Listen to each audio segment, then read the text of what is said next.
BRS party నుంచి రానున్న రోజుల్లో సీఎం అభ్యర్థిగా కవితను బరిలోకి దింపేందుకు కేసీఆర్ గారు పావులు కలుపుతున్నారని, అందులో భాగంగానే ఇప్పుడు కవితను ప్రజల్లోకి తీసుకువెళ్ళేటువంటి ప్రయత్నం కూడా చేస్తున్నారు అనేటువంటి ప్రచారం అయితే ఇప్పుడు సోషల్ మీడియాలో చక్కర్లు కొడుతూ ఉంది. సరే, ఏంటి అసలు బీఆర్ఎస్ నుంచి కేటీఆర్ ఉండగా కవితనే సీఎం అభ్యర్థిగా ఎందుకు ప్రజల్లోకి తీసుకువెళ్ళాలనేటువంటి ప్రయత్నం కేసీఆర్ చేస్తున్నారు అంటే ఏం చెప్తారు? కేసీఆర్ ఒక రాజకీయ పరంగా పండిపోయినటువంటి నేత, పరిణితి చెందినటువంటి నేత. ఆయనకు ఉన్నటువంటి రాజకీయ పరిజ్ఞానం, రాజకీయ విజన్ మరొకరికి ఉంటుందా అంటే ఆ ఫ్యామిలీలో ఆయనకే ఉంటుందని చెప్పి మనం చెప్పగలం. ఆ పరివారంలో ఎవరిని ఫోకస్ చేస్తే బెటర్ అనేది కేసీఆర్ గారి కన్నా ఎవరికి తెలియదు కదా. కేసీఆర్ గారు బయటికి రాకపోవచ్చు, ఫామ్ హౌస్లో ఉండొచ్చు, కానీ ఆయన రాజకీయాలని అబ్జర్వ్ చేయకుండా, రాజకీయాలని పరిశీలించకుండా, రాజకీయ వ్యూహాలు లేకుండా విశ్రాంతి తీసుకుంటున్నారని చెప్పేసి అనుకుంటే పొరపాటు. ఖచ్చితంగా రాజకీయపరమైనటువంటి వ్యూహం కేసీఆర్ గారికి ఉంటుంది. ఓకే, ఏం వ్యూహం రచిస్తున్నారు అనే దాని మీద మనం కొంచెం ఆ పార్టీ వర్గాల్లో జరుగుతున్నటువంటి చర్చను బేస్ చేసుకొని కనుక విశ్లేషణ చేసుకుంటే రాబోయే రోజుల్లో ఎవరిని ఫోకస్ చేస్తే వారసులుగా రాజకీయంగా పనికొస్తారు అనే దాని మీద ఒక కంక్లూజన్కి కేసీఆర్ గారు వచ్చారు అనేది ఇటీవల కాలంలో బాగా వినిపిస్తుంది. ఓకే, ఎందుకు అది వినిపిస్తుంది అని అంటే రాబోయేటువంటి ఎన్నికల్లో ఒక ఫేస్ ఆఫ్ ది ఈ క్యాంపెయిన్ ఉండాలి. క్యాంపెయిన్ చేసేటువంటి కేసీఆర్ గారు ఎలా ఉంటారు, కానీ కేసీఆర్ గారికి నెక్స్ట్ ఎవరు అనే క్వశ్చన్ వచ్చినప్పుడు ఆ ఫేస్ అయితే కనపడాలి. ఓకే, ఇప్పుడు వయసు రీత్యా ఆయనకి రకరకాల ఇబ్బందులు ఉండొచ్చు, లేదు ఆయన కవరేజ్లో పూర్తి స్థాయిలో చేయకపోవచ్చు. అప్పుడు ఆల్టర్నేటివ్ ఎవరు అనేది మొన్నటి వరకు మనకు కేటీఆర్ గారు కనిపించారు. కేటీఆర్ గారిని చూపించారు, కనిపించడం కాదు చూపించారు. ఓకే, ఎవరు? కేసీఆర్ గారు. కానీ 2023 ఎన్నికల్లో ఏమైంది? బోల్తా పడ్డారు. దానికి కారణం ఏంటి? కేటీఆర్ గారు చేసినటువంటి కొన్ని పొరపాట్ల కారణంగానే 2023 ఎన్నికల్లో బీఆర్ఎస్ పార్టీ అధికారంలో రాలేకపోయిందని చెప్పి భావించేటువంటి వాళ్ళు ఆ పార్టీలో ఎక్కువ మంది ఉన్నారు. ఓకే, పైగా ఎన్నికల సమయంలో ఆయన తెలుగుదేశం పార్టీ మీద, చంద్రబాబు గారి మీద చేసినటువంటి కామెంట్స్ కానీ, పెట్టినటువంటి ట్వీట్స్ కానీ ఇవన్నీ కూడా ఎఫెక్ట్ అయినాయి అనేది. దాని కారణంగానే బీఆర్ఎస్ పార్టీ అధికారంలో రాలేదనేది. ఓకే, అనాలోచిత నిర్ణయాల కారణంగా కేటీఆర్ చేసినటువంటి పనులు ఏవైతే ఉన్నాయో దాని ఎఫెక్ట్ బాగా ఉంది పార్టీ మీద అనేటువంటి ప్రచారం తొలి రోజుల్లోనే జరిగింది. ఎందుకంటే 2023 ఎన్నికల ఫలితాలు వచ్చిన తర్వాత కేసీఆర్ గారు ఫామ్ హౌస్లో పడ్డారనేది, తుంటికాలు ఇరిగిపోయిందనే దాని మీద రకరకాలుగా ప్రచారం జరిగింది.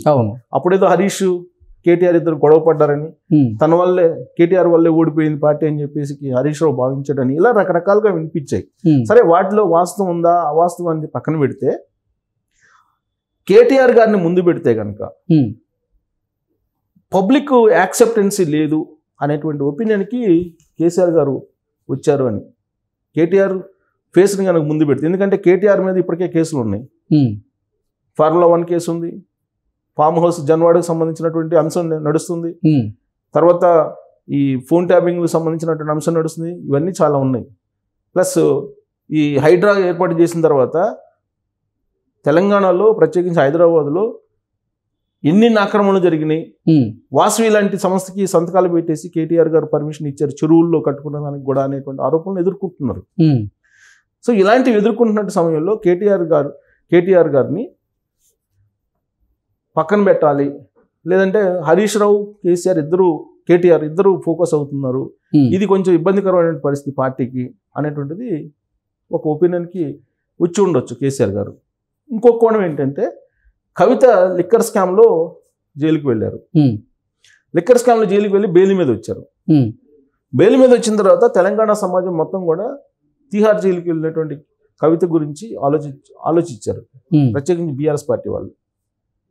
ఆవిడ వస్తే రాబోయేటువంటి రోజుల్లో బాగా ఫోకస్ అవుతుంది తెలంగాణ సమాజం, తెలంగాణ ఆడపడుచుని తీసుకెళ్ళి తిహార్ జైల్లో పెట్టారు అనేటువంటి ఒక సింపతిని క్రియేట్ చేయొచ్చు అనేటువంటి ఆలోచన బహుశా పార్టీలో చేసి ఉండొచ్చు, కేసీఆర్ గారు చేసి ఉండొచ్చు ఫామ్ హౌస్లో.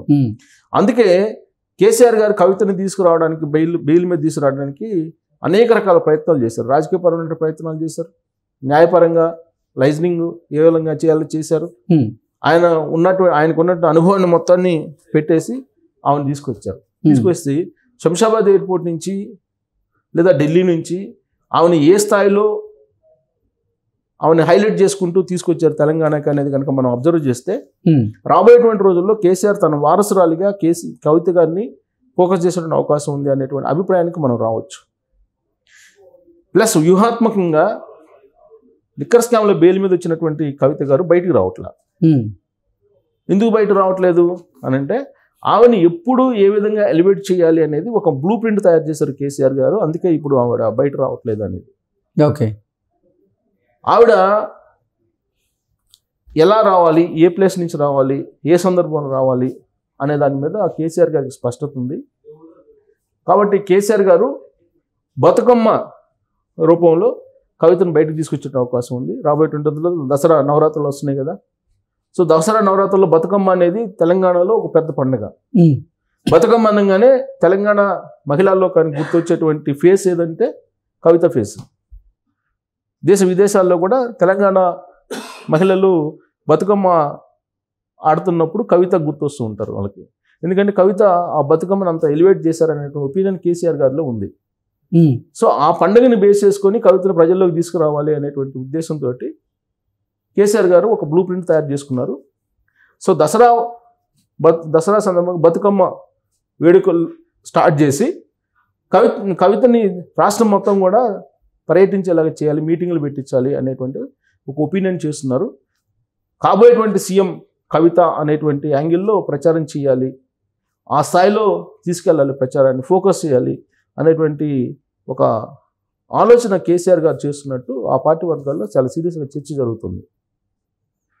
అనొచ్చు కేటీఆర్ గారు ఉన్నారు కదా, హరీష్ గారు ఉన్నారు కదా అని. బట్ ఆప్షన్స్లో అందుకే చెప్పింది ఎప్పుడు ఎవరిని ఫోకస్ చేస్తే బాగుంటుంది అనేది కేసీఆర్ గారికి బాగా తెలుసు. ఓకే.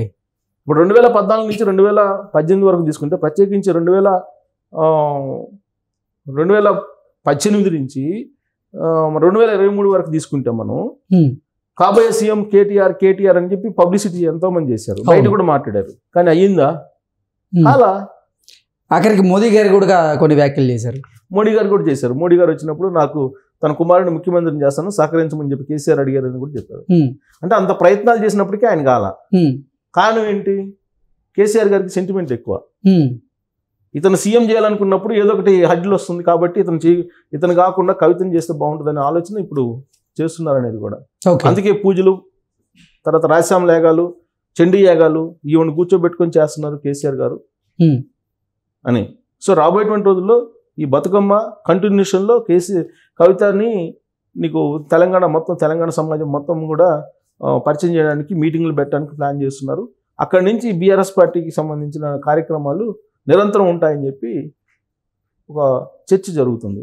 ఓకే. సో కాబోయే సీఎం అభ్యర్థిగా కవితను ఫోకస్ చేయడానికి కేసీఆర్ గారు ప్రయత్నం చేస్తున్నారు. పైగా జైలుకి వెళ్ళి వచ్చినటువంటి వాళ్ళు ఏదో ఒక రకంగా సింపతి కలిగి ఉంటారు సమాజంలో. ఆ సింపతిని ఓట్ల రూపంలో మలుచుకోవడానికి కేసీఆర్ గారు ప్రయత్నం చేస్తున్నారు. ఫలితంగా కేటీఆర్, హరీష్ రావు వీళ్ళంతా వెనకబడిపోయారు అనేది బీఆర్ఎస్ పార్టీలో అంతర్గతంగా జరుగుతున్నటువంటి చర్చ. ఓకే. సో రాబోయే రోజుల్లో మనం బతుకమ్మ తర్వాత ఏంటి అనేది బీఆర్ఎస్ పార్టీని రెండో కోణాన్ని మనం చూడొచ్చు అని చెప్పి అనుకోవచ్చు. Okay sir, thank you so much. Thank you.